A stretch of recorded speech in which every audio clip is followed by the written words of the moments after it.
নিজের সঙ্গে জিয়াউর রহমানের কোনো কথা হয় নাই। যেতে পারে, সালাম দিতে পারে, স্যালুট করা ছাড়া তো তাদের আর কোনো সুযোগ ছিল না। আজকে মেজর সাহেবরা অনেক বড় হতে পারেন, কিন্তু সেদিন জিয়াউর রহমানের কাছে কিছুই ছিলেন না। আওয়ামী লীগের অনেক নেতা, আওয়ামী লীগ জিয়াউর রহমানকে সব সময় একটা অপ্রিয় মানুষ হিসেবে তুলে ধরার চেষ্টা করেছেন। তাকে অনেক সময় পাকিস্তানের দালাল হিসাবে আখ্যায়িত করবার চেষ্টা করেছে। আমি এটাকে পছন্দ করতে পারি নাই কোনোদিন।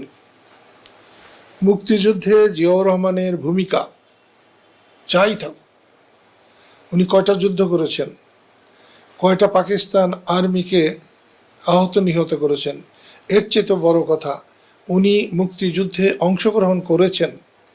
এই কথাটা যখন প্রচারিত হয় তখন দেশবাসী উৎসাহিত হয়েছিল।